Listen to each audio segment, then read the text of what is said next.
Hi everyone. Happy Martin Luther King Jr. Day because today is Martin Luther King Jr. Day. We're gonna do a reaction of Martin Luther King's "I Have a Dream" speech, the March on Washington, and we're gonna do a reaction right now that he says he had a dream. Enough is enough. Three, two, one. Oops.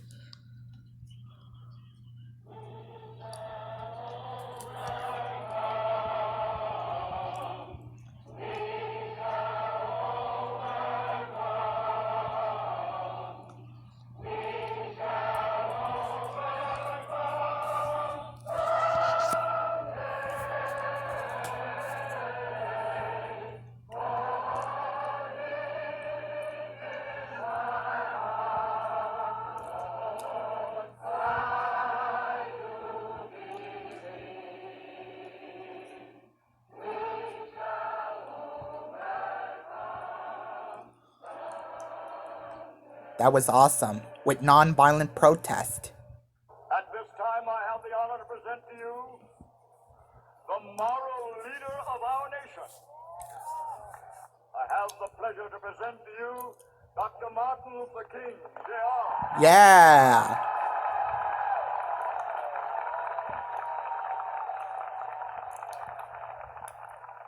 I am happy to join with you today in what will go down in history as the greatest demonstration for freedom in the history of our nation.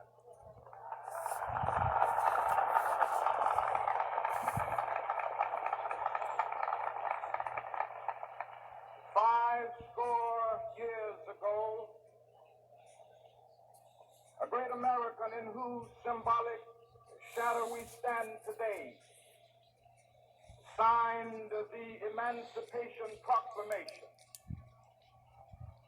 This momentous decree came as a great beacon light of hope to millions of Negro slaves who had been seared in the flames of withering injustice. It came as a joyous daybreak to end the long night of their captivity. But 100 years later, the Negro still is not free. Still not free. 100 years later, the life of the Negro is still sadly crippled by the manacles of segregation and the chains of discrimination. 100 years later, Because of the color of their skin. Negro lives on a lonely island of poverty in the midst of a vast ocean of material prosperity. 100 years later,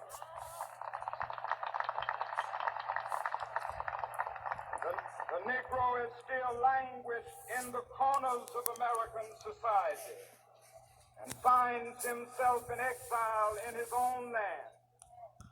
And so we've come here today to dramatize the shameful condition. In a sense, we've come to our nation's capital to cash a check. When the architects of our republic wrote the magnificent words of the Constitution and the Declaration of Independence, they were signing a promissory note to which every American was to fall heir. This note was a promise that all men, yes, black men as well as white men, would be guaranteed the unalienable rights of life, liberty, and the pursuit of happiness. It is obvious today that America has defaulted on this promissory note insofar as her citizens of color are concerned. Instead of honoring this sacred obligation, America has given the Negro people a bad check, a check which has come back marked insufficient funds.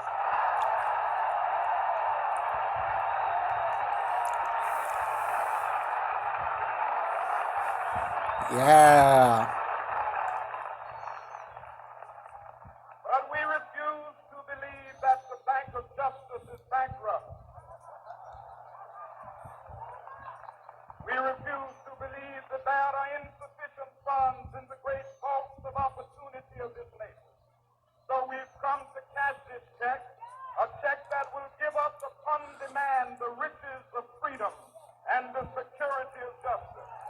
Yeah.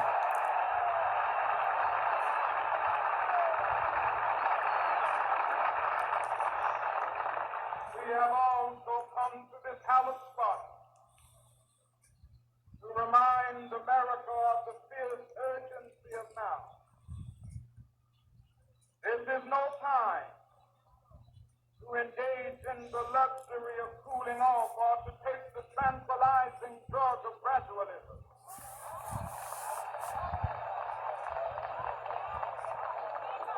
Now is the time to make real the promises of democracy.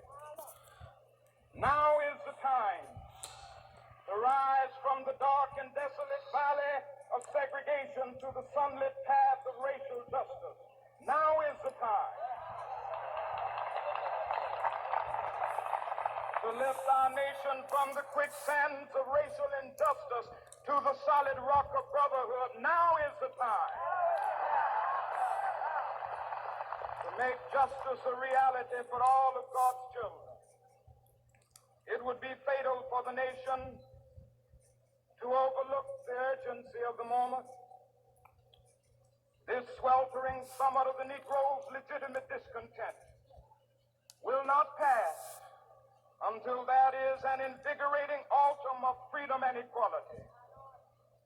1963 is not an end, but a beginning.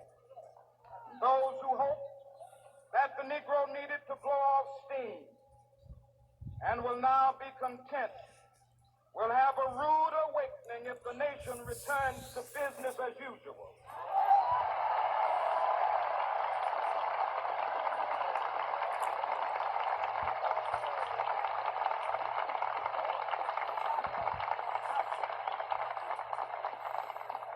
There will be neither rest nor tranquility in America until the Negro is granted his citizenship rights.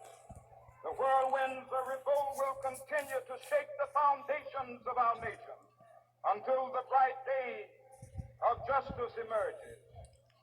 But that is something that I must say to my people who stand on the warm threshold which leads into the palace of justice. In the process of gaining our rightful place, we must not be guilty of wrongful deeds. Let us not seek to satisfy our thirst for freedom by drinking from the cup of bitterness and hatred. And the racism.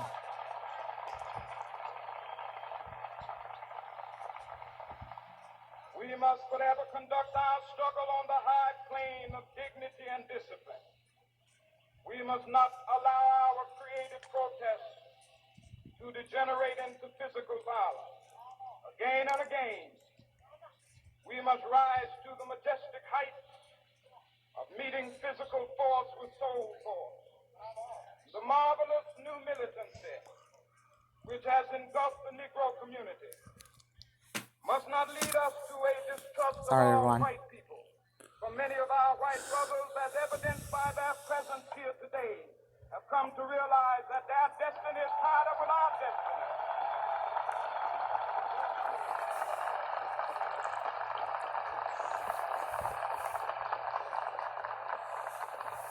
They have come to realize that their freedom is inextricably bound to our freedom. We cannot walk alone. And as we walk, we must make the pledge that we shall always march ahead. We cannot turn back. There are those who are asking the devotees of civil rights, when will you be satisfied? We can never be satisfied as long as the Negro is the victim of the unspeakable horrors of police brutality.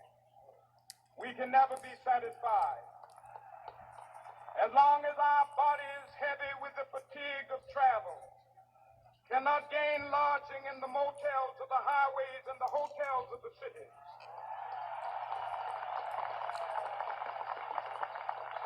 We cannot be satisfied as long as the Negro's basic mobility is from a smaller ghetto to a larger one. We can never be satisfied As long as our children are stripped of their selfhood and robbed of their dignity by signs stating for whites only.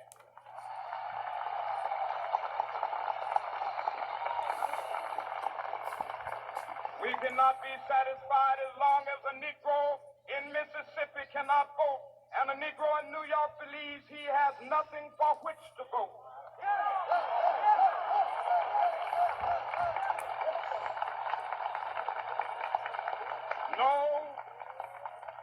No, we are not satisfied, and we will not be satisfied until justice rolls down like waters and righteousness like a mighty stream. Yeah.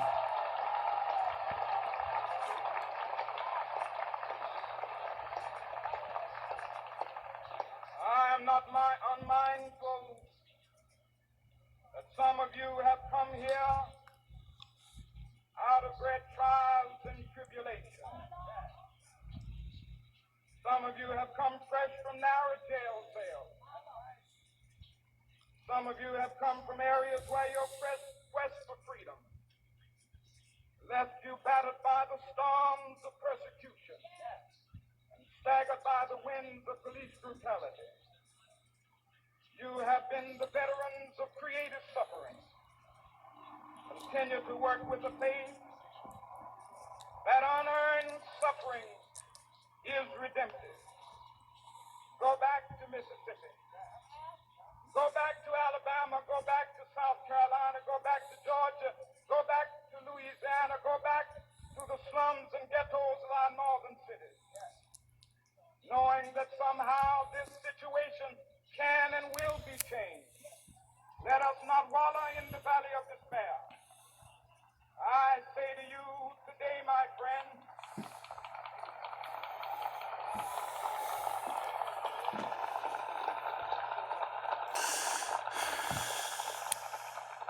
so even though we face the difficulties of today and tomorrow, I still have a dream.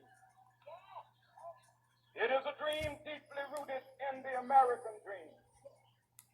I have a dream that one day this nation will rise up and live out the true meaning of its creed. We hold these truths to be self-evident that all men are created equal.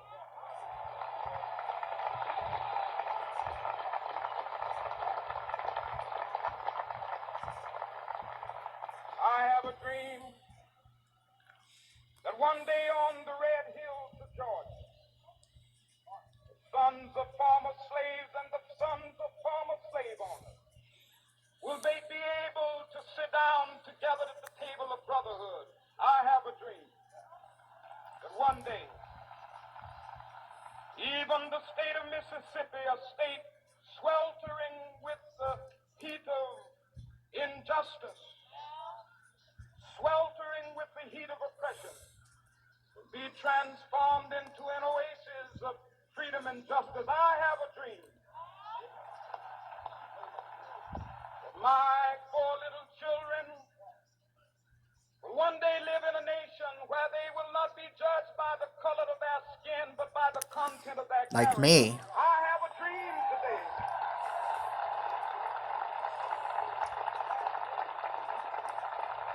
My skin color is brown. Like the same way like black. That one day, down in Alabama, with its vicious racists, with its governor having his lips dripping with the words of interposition and nullification. One day right there in Alabama, little black boys and black girls will be able to join hands with little white boys and white girls as sisters and brothers. I have a dream today.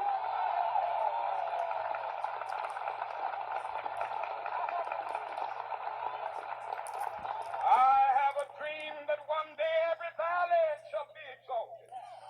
Every hill and mountain shall be made low, the rough places will be made plain, and the crooked places will be made straight, and the glory of the Lord shall be revealed, and all flesh shall see it together. Yeah. I hope this is a faith that I go back to the South with. With this faith, we will will be able to hew out of the mountain of despair a stone of hope. With this faith, we will be able to transform the jangling discords of our nation into a beautiful symphony of brotherhood.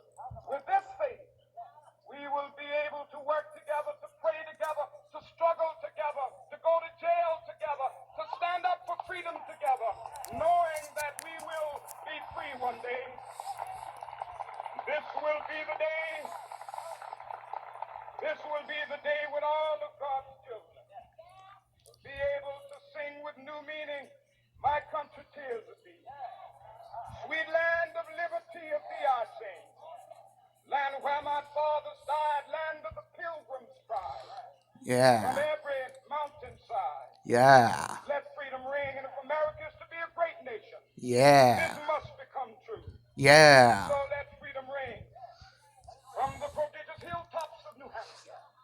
Let freedom ring Yeah. from the mighty mountains of New York. Let freedom ring from the heightening Alleghanies of Pennsylvania.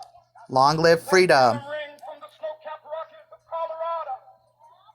Let freedom ring from the curvaceous slopes of California. But not only that, let freedom ring from Stone Mountain of Georgia. Let freedom ring from Lookout Mountain of Tennessee. Yeah. Freedom ring from every hill and molehill of Mississippi, from every mountainside. Yeah. Let freedom ring, and when this happens, when we allow freedom ring, when we let it ring from every village and every hamlet, from every state and every city, we will be able to speed up that day when all of God's children, black men and white men, Jews and Gentiles, Protestants and Catholics, will be able to join hands and sing in the words of the old Negro spiritual, "Free at last, free at last, thank God Almighty, we are free at last." Free at last. Awesome. Wow, that was so awesome. If you like this video, please make sure you subscribe to my channel, comment below and drop a like and how'd you like the speech of Martin Luther King, because my skin color right here is brown because I'm a Hispanic American and I was born in the United States. So we finally got 2 days before an inauguration day for Joe Biden and Kamala Harris that they will become the next president and vice president of the United States. So good day, everyone. Subscribe my channel, drop a like, and comment below.